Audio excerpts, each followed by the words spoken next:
Hello viewers, welcome to my channel.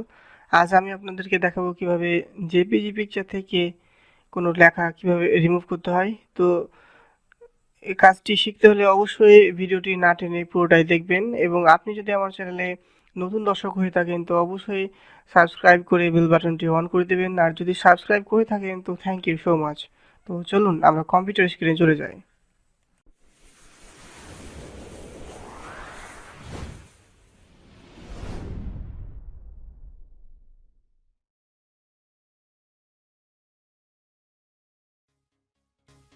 তো আমরা Photoshop open করি,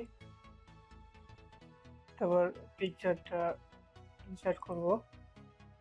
আমার ডেস্কটপে পিকচারটা রাখা আছে, সো পিকচারটা ধরে ড্র্যাগ করে ফটোশপে ছেড়ে দিলাম। তারপর আমার কাজের সুবিধার্থে কন্ট্রোল প্লাস চেপে সেটা বড় করলাম। তারপর যে লেখাগুলো আমি রিমুভ করব সেগুলো ম্যাজিক ফন্ট টুলের সাহায্যে সিলেক্ট করব।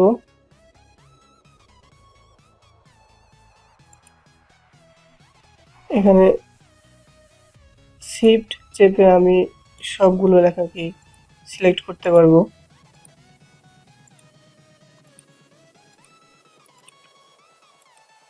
সিলেক্ট করলাম।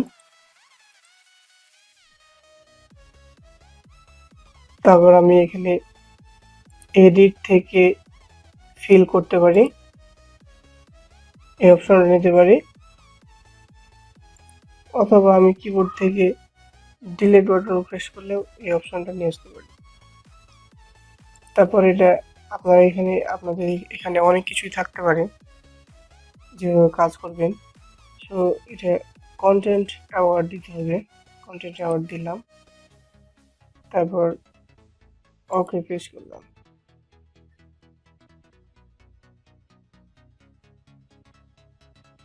দেন আমার লেখাটা রিমুভ হয়ে গেছে। সো আমি কন্ট্রোল ডি দিয়ে ডিসিলেক্ট করলাম। ওকে, ফাইন, আমার লেখাটা রিমুভ হয়ে গেছে। তো এভাবে আমরা যে কোনো পিকচারের মধ্যে কোনো লেখাকে আমরা সহজে রিমুভ